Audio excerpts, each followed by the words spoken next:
welcome back to Human in the Hard Drive. This is a bit of a different episode as it's mostly entirely focused on myself. It's no secret that the job market, especially in tech, is really tricky to navigate at the moment. Whether you're employed and looking to make a change or unemployed and looking for a role, getting a job right now is super tough. I've mentioned before in earlier episodes that I've been unemployed for a while after finishing up my last contract role. This episode focuses on my journey over the last 5 months. Hopefully, those who are listening are able to take something valuable away from this one. I just want to say thank you to those who are listening, and I hope you enjoy. Cool.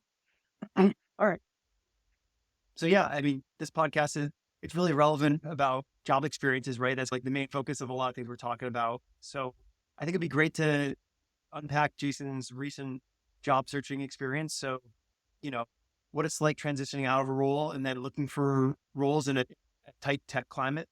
And then, Jay, I don't know if you want to start at the end of your last role and how you transitioned out of that, because I know you're doing some consulting and now you're doing something a little different in the same space. So give us a little overview of how you transitioned out of your last role. Yeah, sure. So essentially, what happened was I was working in a contract role for a cloud consulting company. I started in the beginning of July 2023, and the contract was supposed to go to the end of December. In or towards the end of November, they came to me and said that they were going to most likely extend my contract. And then a couple of weeks later, so this would have been early to mid December, they came to me and said that they just got the official word from the CTO that they were going to extend me. And then literally a week later, they pulled the rug out from under me and said, "Oh, sorry, we can't afford you anymore," after looking for the numbers or through the numbers. So I really wish it hadn't gone down that way because not only did I like the company and I really wanted to be there, but if they could have told me back in, say, November that they weren't going to be extending me, that would have given me like a good chunk of time where I could have been looking for roles. And not to mention, there were recruiters that reached out to me during that time to see if I was available. And I told them no based on the thought that I was going to be extended for another 3 months at that current role. So come December 29th was my last day and dropped off all my equipment at the office. And that was it. After that, I didn't really start looking for a new role for about 2 or 3 weeks because here in Australia, nothing really gets done between December and like the first couple of weeks in January. I'm not sure if it's like that over there in the US. It is. But yeah, so started applying maybe the second week or third week of January.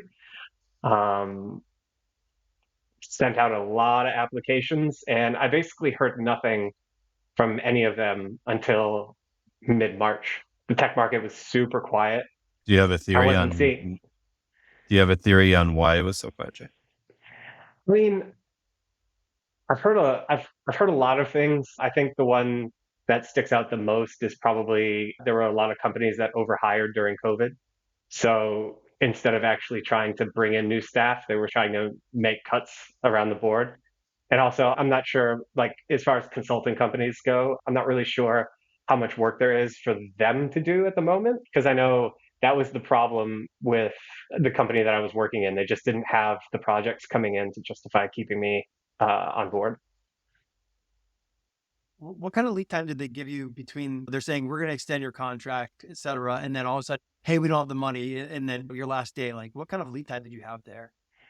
It was literally the second week of December that they said that we're going to extend me, and then come the third week, they said nope, never mind. So And then you were done by what, Jan 1? 2 weeks later, yeah. Yeah, wow, Oh man. crazy. Did it seem like the whole tech space did just freeze up at that time? Like everyone freaked out. I guess like overhiring and COVID makes sense, but it's weird that everybody just all freaked out at the same time. Do you think that companies basically looked to each other for signals and some people were scared there was a recession or something coming? Or was the work really just that dry and all the consulting firms got hit first? Like, I don't know. It just seems crazy. I'm not really sure. You have all of these like companies making massive layoffs.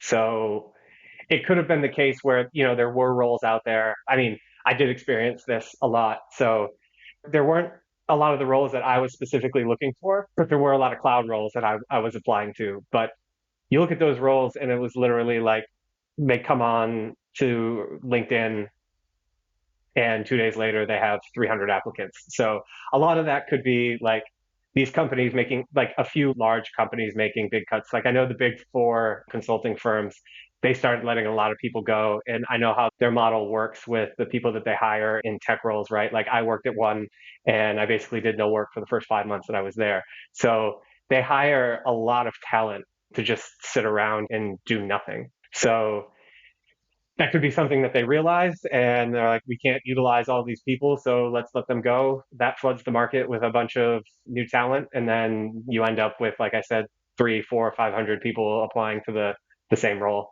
And I mentioned before in previous podcasts, when you have that many people applying for a job, like it's really hard to get your resume noticed. So for the most part, if a job had over like 100 applicants, I wouldn't even bother applying because I didn't really see a point.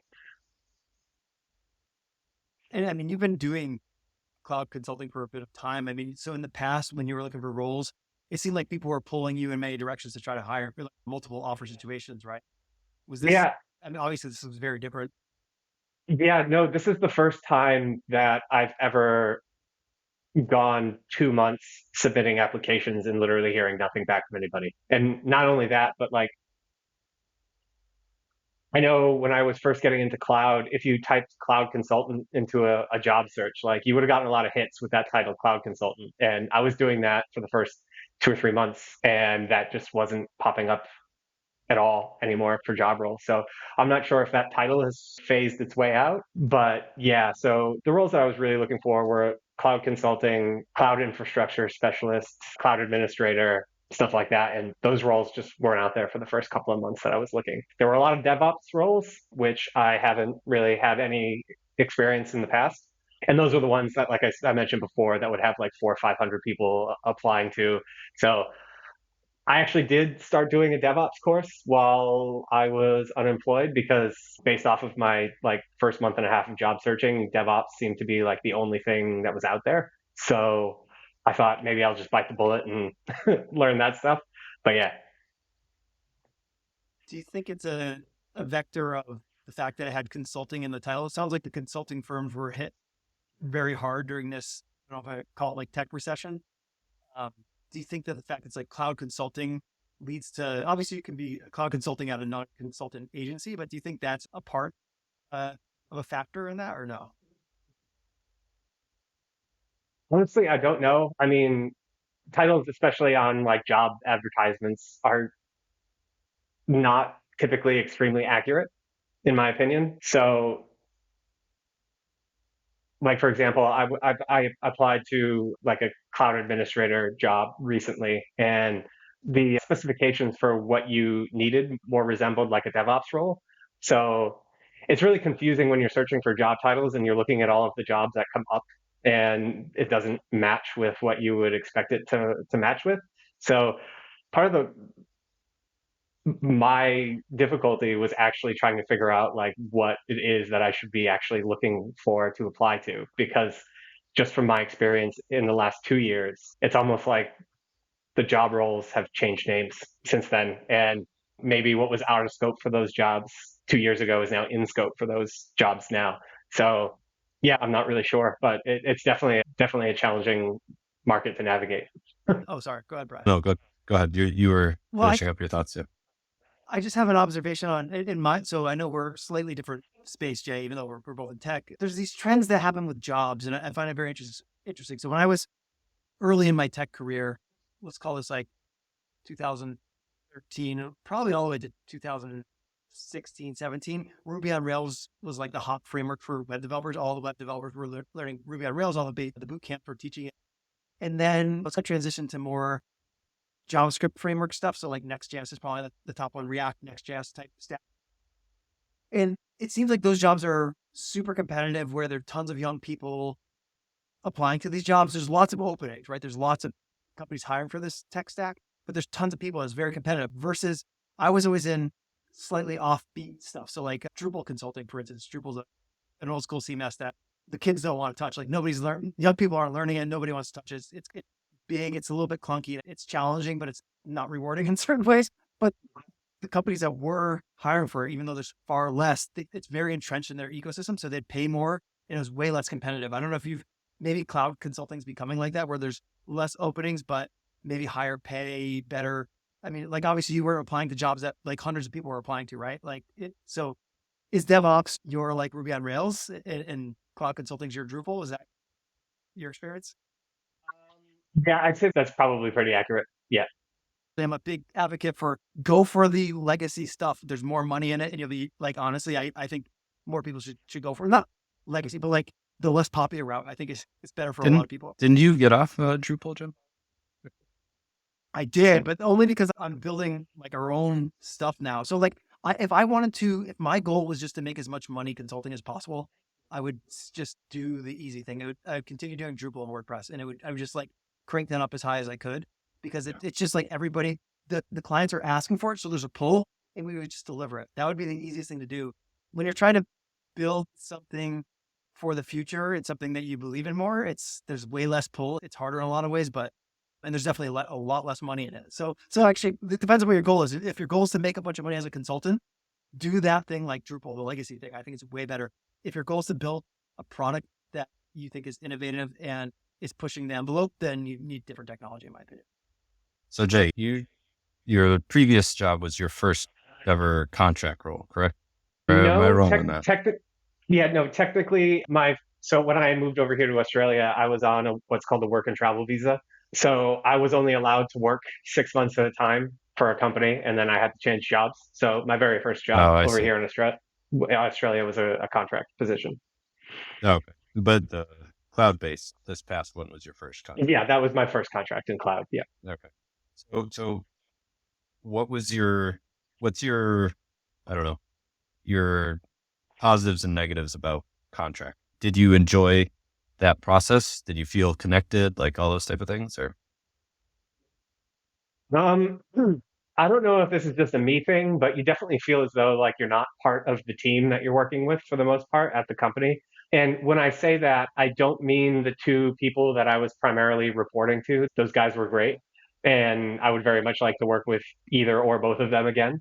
But as far as like the team and the people that were at like my level, it felt like I was just seen as like a visitor, you know what I mean? And someone that was temporary, which is 100% accurate. But I guess I would say that's a negative because I'm somebody who really likes to form close relationships with people on my team, and it very much felt like I was just siloed into my own little area. The positives, I would say the money, far more lucrative, but they pay you more because, like, if you take days off, you don't get paid. If you don't get extended after your contract, then you could fall into a situation like me where you're job hunting for 4 months. So obviously they have to pay you more because if you're going to be looking for a job every 6 months and it takes 4 months to find a job, then you're going to need all that extra money that you made during that time to just for rent, food, living. So yeah, the money was a huge positive, but have like the unless you're getting extended, it does suck.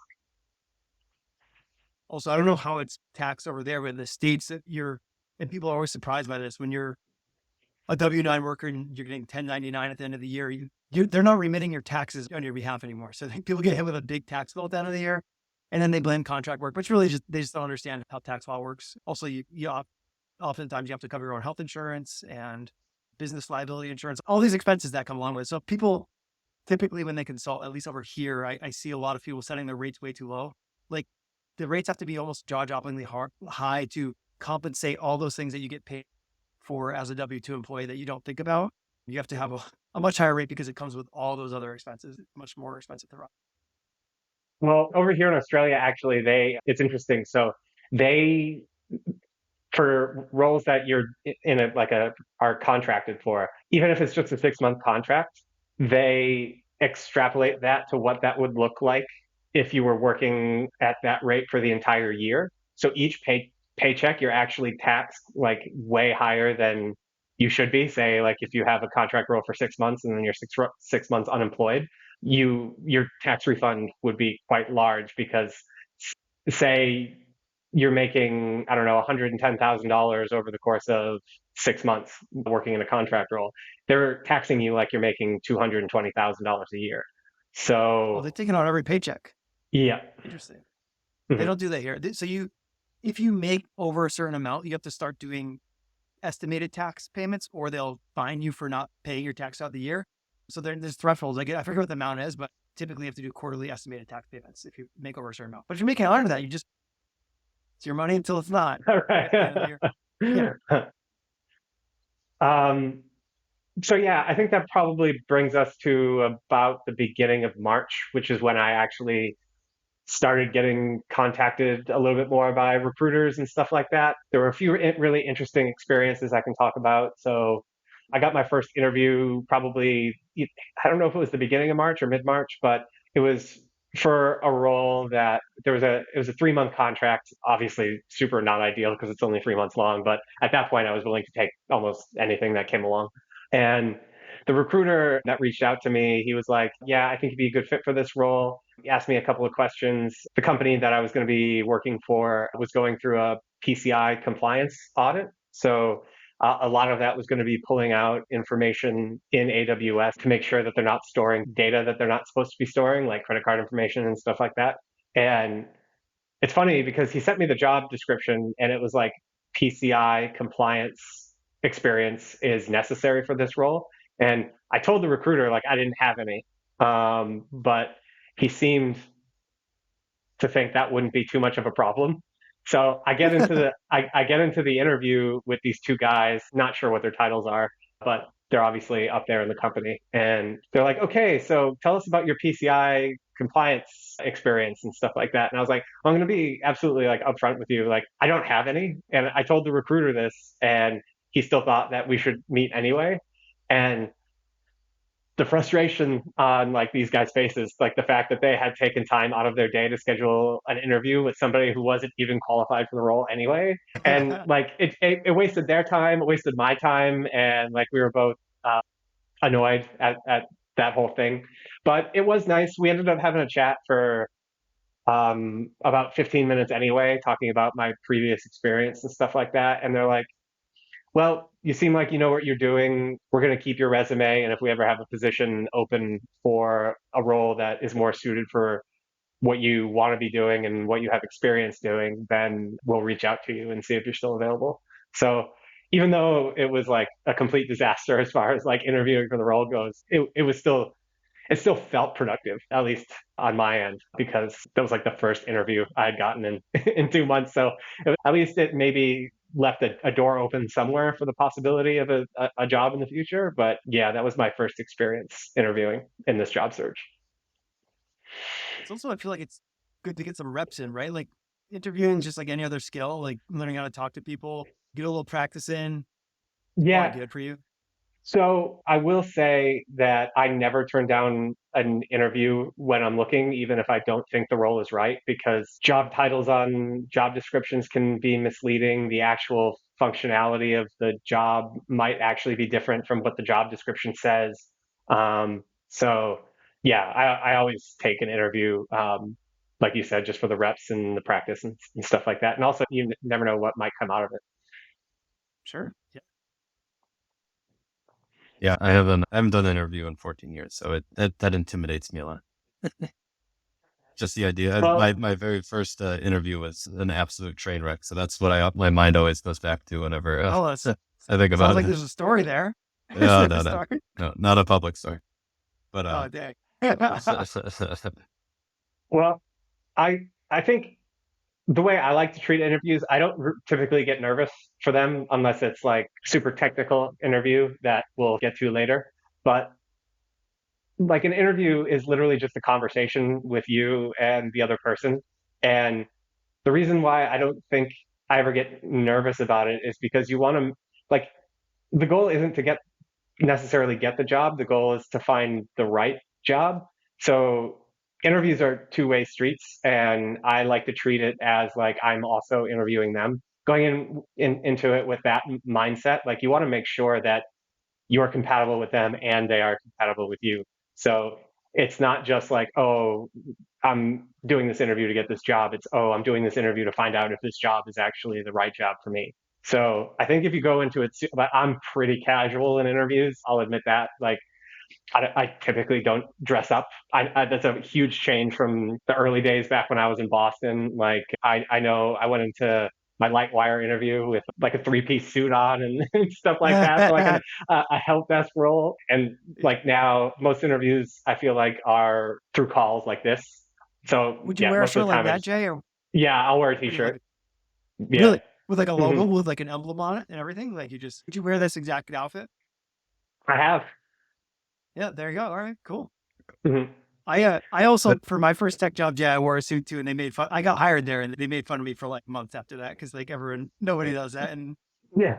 that industry. Well, especially like I think it certainly depends on the type of role that you're going for, and also Sure. the company that you're interviewing for. Sometimes I'll speak to this later, but I recently did an interview where the first one I was wearing like a sweater, and then I saw what the guy was wearing in that interview, and I was like, oh, okay, I can like reel this back for the next one. Like I don't I like I can dress down because obviously they don't care. Sure.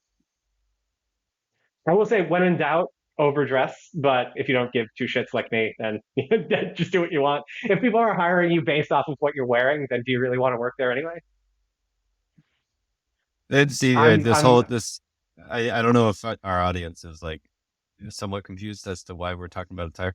Jason is usually a very well dressed person, so this Yeah. surprises us. He's so I guess that's why we're Well, asking him so many questions. I feel like Jay's version of down dressing is also still pretty well dressed for the average person. Yeah, I would caution going too far because I know back when I was doing some hiring at another company, this girl showing up in like a hoodie and sweatpants, and it was like a red flag for everybody. We're just like, we didn't think she really took it that seriously, and so yeah. I mean, her, if I'm gonna go into an office for an interview, I'm gonna wear like a nice pair of jeans, a collared shirt, and probably dress shoes. But anything above that in tech, like I've had jobs in the past, right, where I was working for an MSP, and this is like my sort of help desk days over here in Australia, and we had a client that was a big in finance, and we had to have someone on site there every day. I had to go there 3 days a week, and they required us to comply with their dress codes, and I had to wear like a suit every day, but also get underneath desks to set up like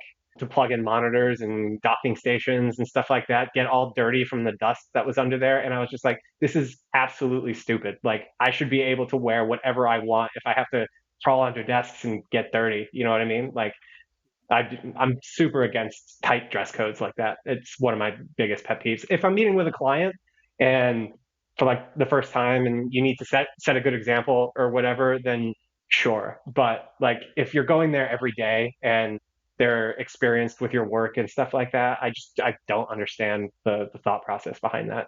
Ultimately, why I left that job because I hated going there supporting the client and having to dress like that 3 days a week. we had a prospective client at a company I worked at. Same thing. They're in the finance industry, and we'd have to go and like we were like just like bums all the time. You could just show up however, and then every once in a while we'd go in and consult with them, and we'd have to like wear a suit. It just felt like it felt so silly. I'd go in with my team, and it's just like this is not us. It's clearly not us. We all have like long hair and like scruffy beards and stuff. It's just like and we're just like at suits that don't even fit us. Just like silliness. So I do want to say, like, if tech people, they don't really go above and beyond as far as like dressing up, right? So do you want the one that dresses up? Because like obviously he's putting a lot of emphasis on that as opposed to like the work he's able to do. Yeah, Having that's said true. that, like always dress a little bit more than you think you need to until you know that you don't. Like, I'm not saying if you're looking for a job for 4 months, like it's okay to show up in a t-shirt and jeans for an interview. Like, the only reason I would be comfortable doing that is if I had like a couple of interviews first with people, noticed how they were dressed, and then that would make me feel comfortable to wear what I think is appropriate. I'm not saying dress down all the time because that, but you need to be thinking about it a little bit. So I just want to say, I'm not giving people advice to just be like, wear, like you said, wear a hoodie and sweatpants to your in-person interview. I'm not saying that. Yeah. I mean, some places are probably fine, but yeah, I wouldn't risk it unless I knew for with good confidence, I guess that. Yeah, I want to go back real quick to something you said. It brings up a theme that I know I've struggled with, and I think other people struggle with. It's pretty common to do some embellishment on your resume or through your conversations to put yourself in the best light possible during interviews. But it seems like you took the route of being extremely and brutally honest with the people that were interviewing. You say like, I do not have this experience. Honesty, in my opinion, as I get older, is the best policy. Sounds like you follow the same thing. Do you have any advice you want to shed light on there? I would say feel free to put on your resume whatever you think that you're capable of doing. If you're being honest with yourself, like, for example, say in your past you haven't worked with Linux server administration or anything like that, right? But you've done courses, you feel confident in the fact that you can handle an issue if it comes up. Put it on your resume because you're not lying to yourself, right? So I would say as long as you're not lying to yourself and what you believe, put that information on your resume. I would definitely say don't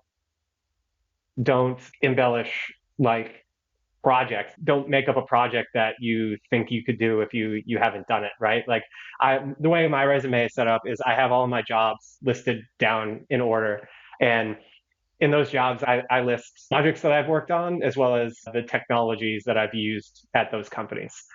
I have a skills section on the side of my resume that has things that I've used in the past or have studied in the past and stuff like that, that I am 100% sure that given a task, I can complete it.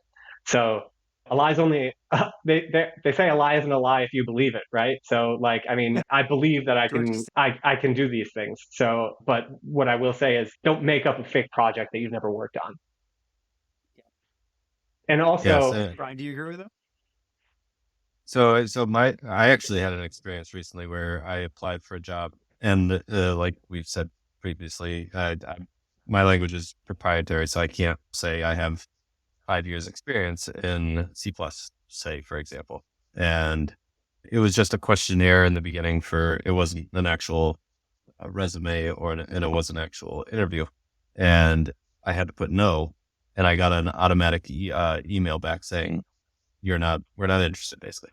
And I wonder if I was honest, and everyone was like, why didn't you just put yes? And it was because, I don't know, it again, potentially hurt a job avenue for me, because I feel like if I got in the room with them, they would see that it's a close language, all those type of things. So honesty compared to getting into the room, I don't know. I went the honesty route, and I think it was still the right route, but still, it's a fickle line, I guess. You ever? gotcha. Oh, I was just gonna make a. You ever? Back when I was in college, I went to a business school and they talk about there were like honesty questionnaires were a big thing back then, and like basically the uptake is like only people that pass those are liars. Like they do the opposite of what you actually want to do because like everybody's a little messed up, right? It has weird things, and if you answer those things honestly, you would just look horrible. So the only people that do well at them are liars. That's all I want to say. Gotcha.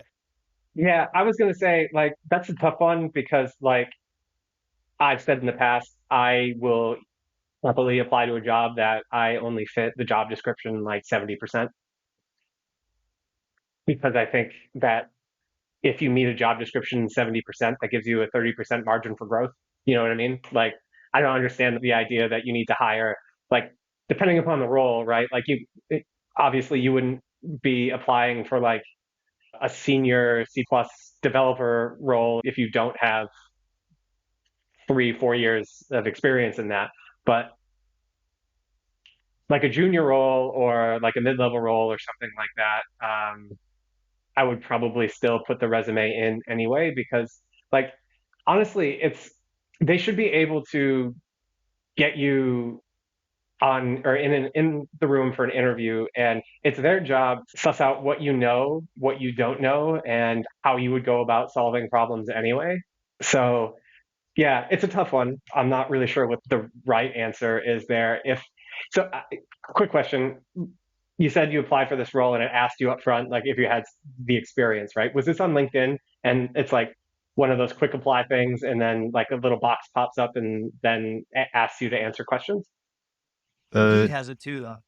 I got redirected to their company website, and they had a questionnaire there that I had to fill out. but along with my resume, or well, no, that might have been even, I forget. It was, I probably submitted my resume at the same time, but it was like shortly after I got an auto-generated email. So if you wanted to get it to even to get an interview, I would have had to probably lie there.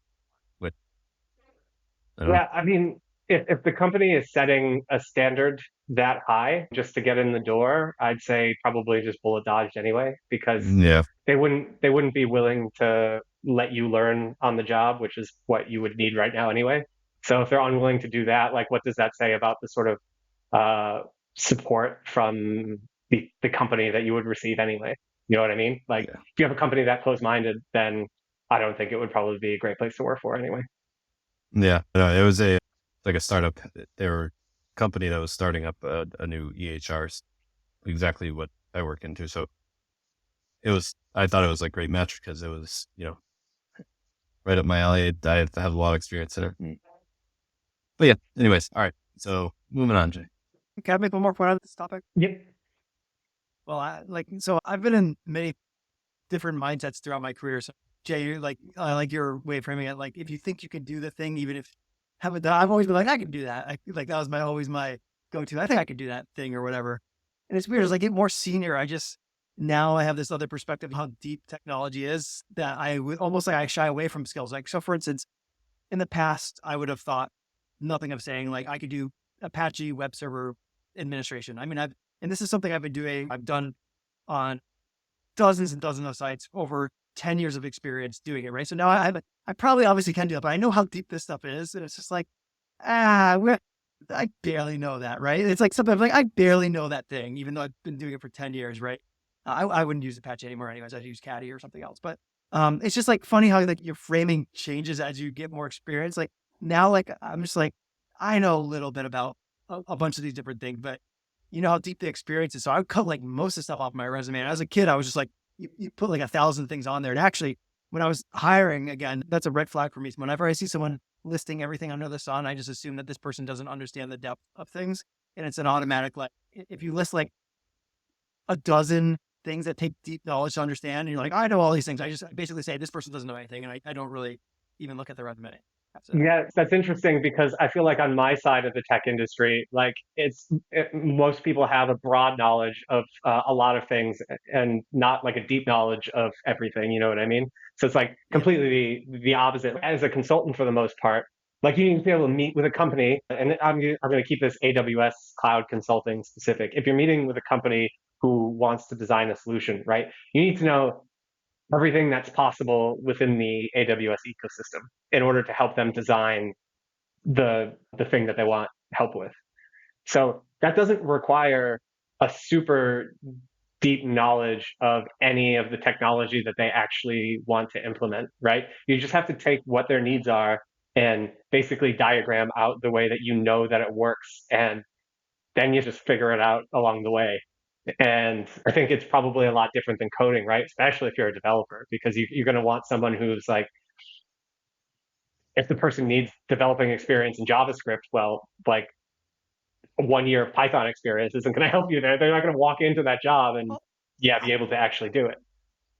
I guess, I mean, I wouldn't even, yeah, and that's fair. I guess I actually think transferable skills I wouldn't even be so worried about that. It's mostly that for me, it's always an indication that like if these things, like to have 12 programming languages that you are experienced with on your resume, you'd have to be 300 years old, right? So it's like, I Yeah, instantly okay. I know that see this what you mean. person's so junior. They're so junior that they don't understand that their knowledge is only surface level because you only know I that once you gotcha. go really Okay. deep. Yeah. So then Yeah. it's just like a heuristic that I use to be like, and I used to do it too. I used to list all these things that I barely knew.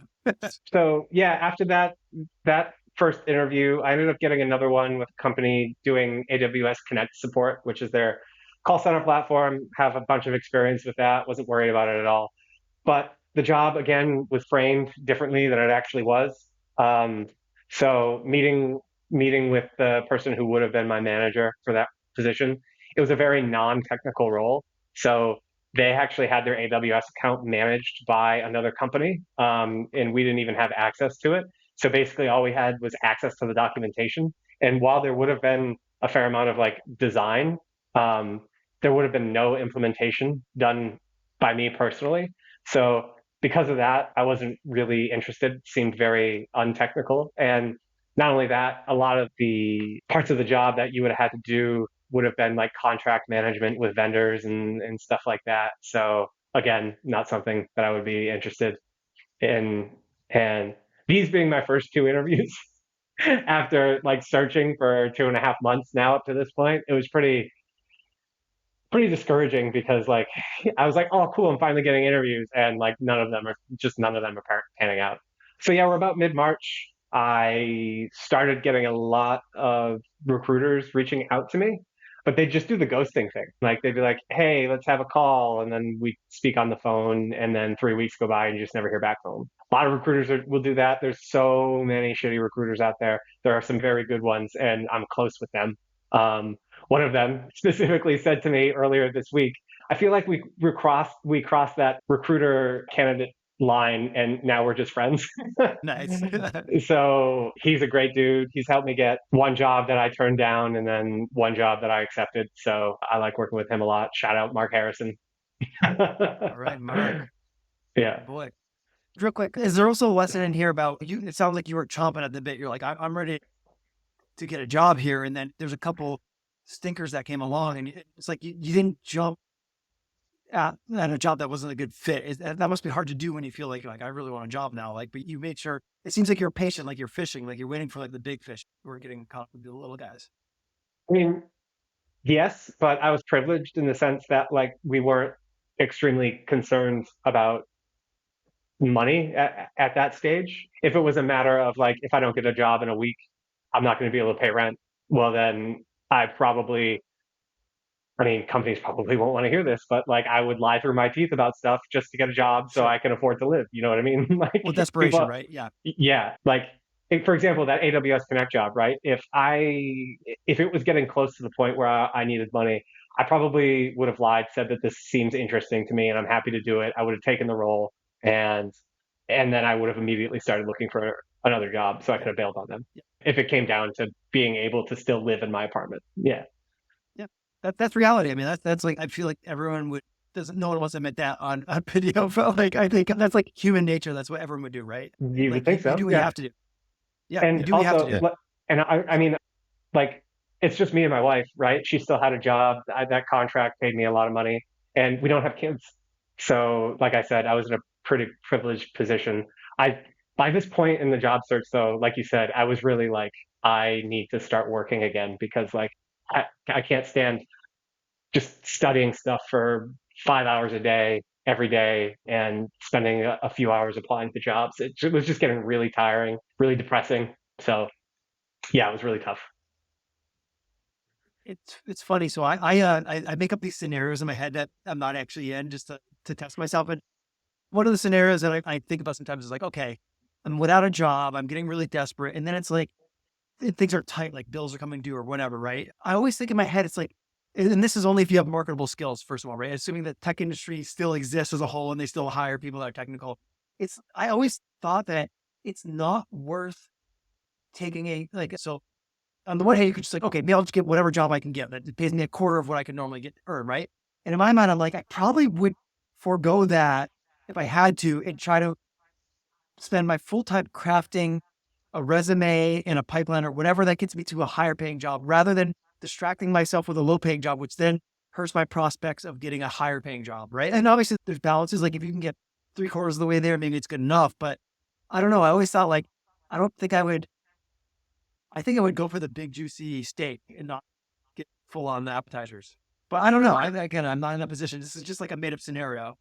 Yeah, I mean, it got to the point where I actually put down a date in my calendar to start looking for contracted service desk roles because I was like, as much as I hate doing that type of work now, like I know it's a role that I can do. If it's a contract, it's going to make more than a permanent position would, and I can deal with the shittiness for 6 months. You know what I mean? Mhm. So I had a date in the calendar where like that was the day that I was going to start looking for those roles and start applying. I think those experiences might even be good for us in a certain way, right? Like I just think that I've been rock climbing, right? And there's like tiers, so you can go up you go up to certain levels. And like I thought I was climbing at this level. Now I feel like sometimes I'm climbing like below the level I thought I was at before. And it's a little humbling.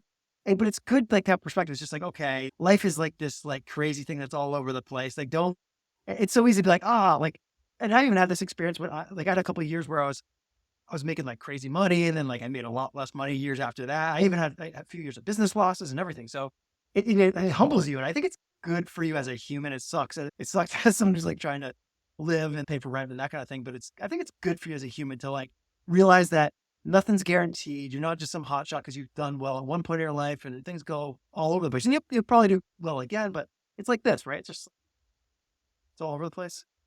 You guys Yeah, experience I that or mean, think if you about? never come up against adversity, like, are you actually really like growing? Exactly. Yeah. So, yeah, I mean, through all of the pain, eventually comes good things come out of it, I think. You know what I mean? Like, I didn't, I quit my very comfortable job in Boston and moved over to Australia with absolutely nothing lined up, not knowing whether I was going to be even marketable over here or not. And All for love. then on being on the Let's visa, just say having to change jobs for that whole first year. And those challenges are also help prevent you from being an insufferable person, right? Like if everything Yeah, for just went sure. right for you all the time. Like I even noticed it like when I'm on a streak, I just start becoming like a little bit worse of a person. So it's good to get knocked down every once in a while. that's a, Not you, Jim. That doesn't sound like you. Is that I sarcasm?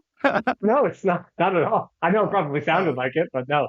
oh, yeah. Like, you won yeah, you're always like, you've won too many 5Ks in a row, Jim. Yeah, that's true. Yeah, that's for 100%. sure. Yeah, exactly. Yeah. So I guess we'll bring this to again mid March. I applied for a role that I thought I would be a perfect match for on paper, and I sent in the application, and I didn't hear anything.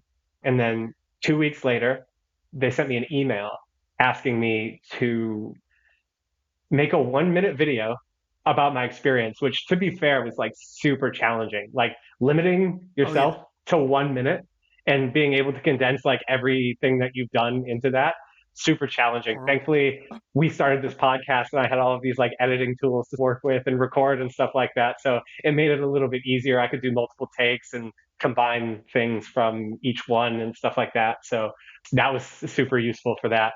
But then I sent in that video and then again, I didn't hear anything for 3 weeks. So I had already moved way past this in my head. I didn't think I was in the running anymore or anything like that. And then a week ago, I got an email back from them saying that they wanted to interview me. So the first interview was supposed to be 45 minutes long with two people. Unfortunately, one of the people was more of a high level like tech guy, and he had a customer that had like a P1 event go down like 20 minutes before my interview was supposed to happen. So I ended up just doing the first interview with the service delivery manager who would be my boss.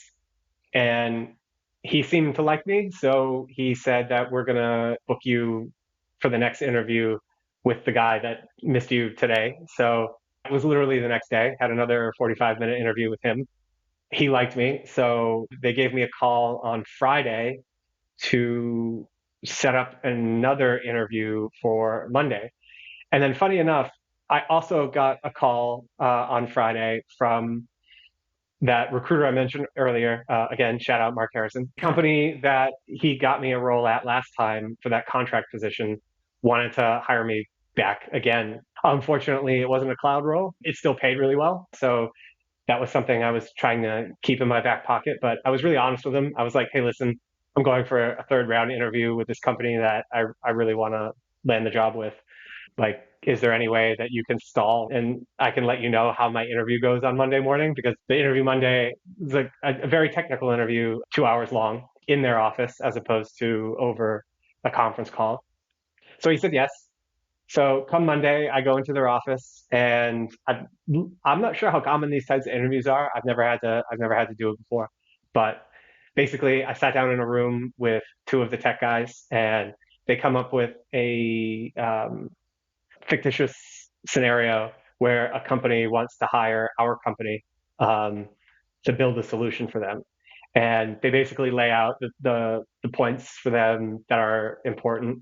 And you have to stand there and like literally whiteboard the solution for them, drawing diagrams and stuff like that, asking them questions to see how you would interact with a client that they have, asking the right questions, just seeing the way that your brain works as far as like, these are the things we're looking for. How can we make this cheaper? How can we make this more secure? How can we make sure if there's a disaster, we can recover from that? Those sort of things.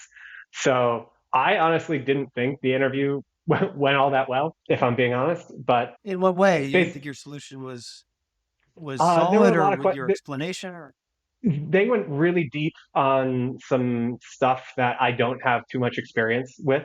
So the way I always like to address those questions is basically say upfront, I don't know. I've never done anything like this before, but like if I, with my understanding of AWS, this is how I think it should be done, and you can correct me if I'm wrong. Most of the time, if you have a good understanding of how AWS usually operates with things, then even if it's something you're not familiar with, you can at least make an educated guess to the way that it should work.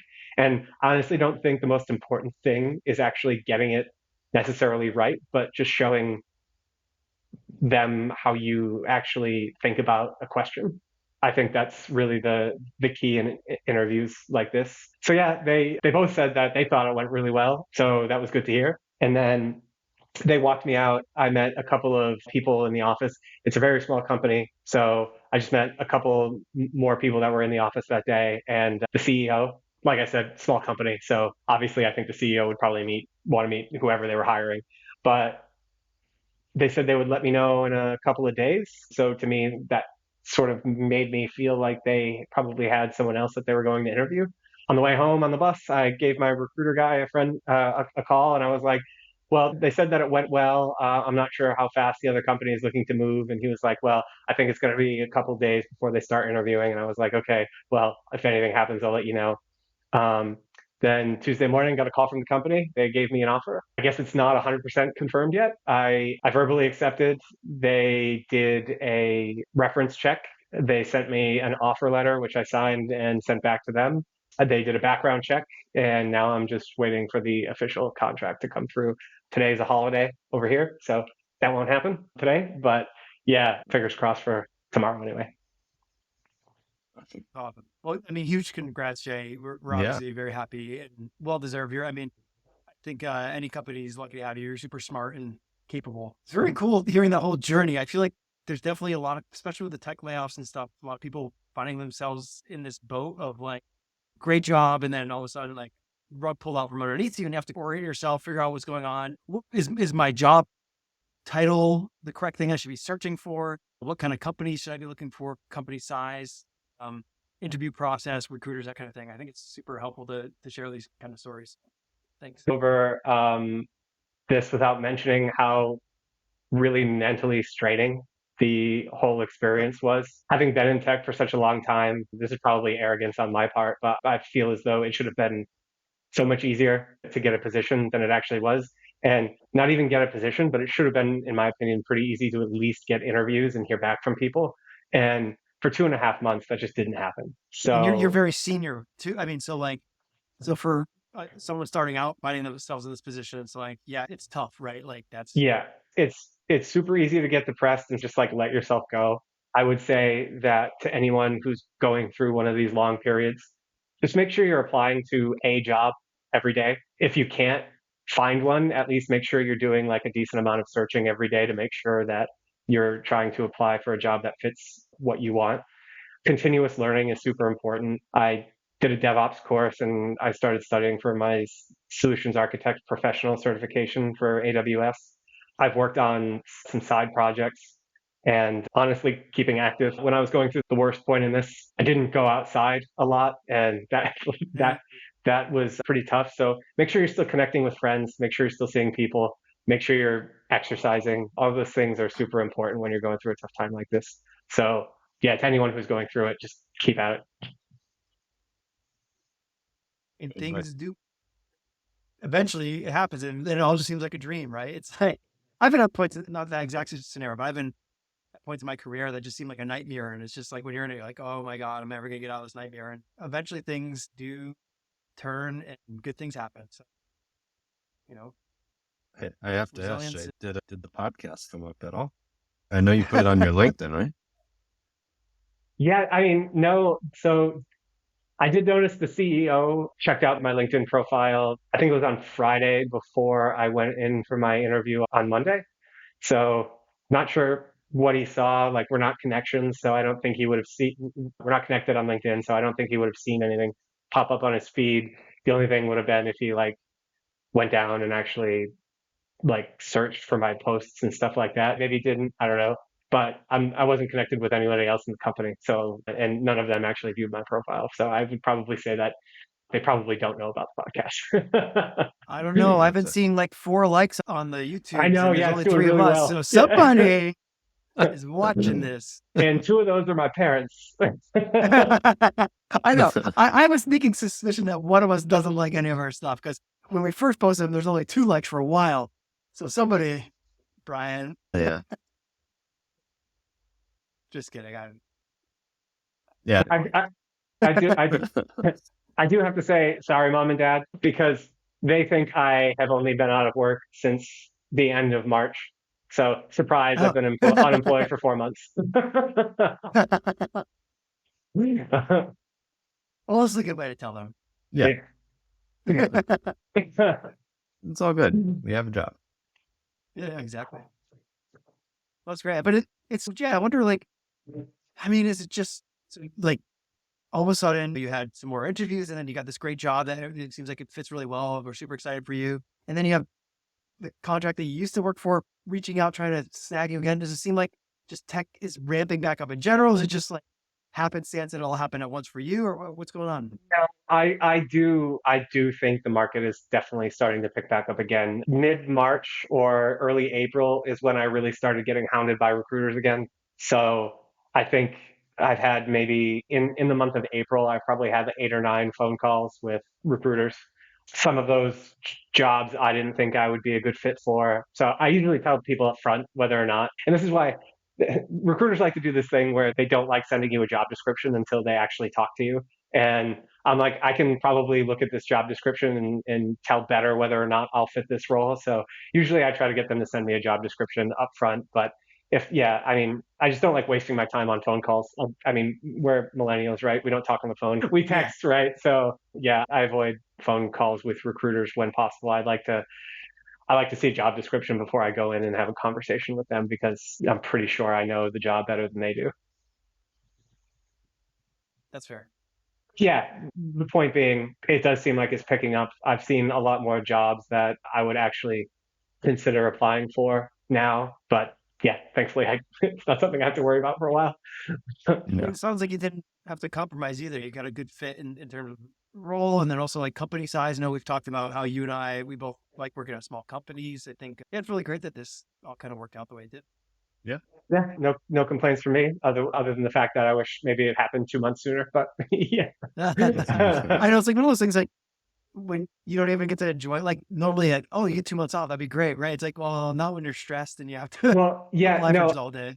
I was talking to Ellie about this, and it was just like I feel like I'm burnt out from the 4 months off that I just had. Like it was super taxing. And now like I got the offer on Tuesday and I don't start until next Wednesday. So at least I've got like 8 days to actually enjoy taking the time off as opposed to worrying about what should I be doing right now. So yeah, at least there's a tiny little break. But I wouldn't say it's super relaxing to have 4 months off, not knowing where your next job is coming from. No, not at all. No, no, definitely not. That's too bad. We'll have to hear if you have the dread of going in on your right before your first day. Sunday No, scaries. I'm So super excited. I really yeah, like the two guys or the 3 people that I interviewed with. I like how small the company is. They seem to be quite diverse in the sense that like there's people of all nationalities working there. Oh, sounds fun, man. Yeah, fingers crossed. All right, well, I think that's probably a good place to wrap up unless you guys have anything else to say. Yeah. All right. It's a good Well, place to wrap. Yeah. thanks for joining us on this episode of Human in the Hard Drive, and we'll see you next time.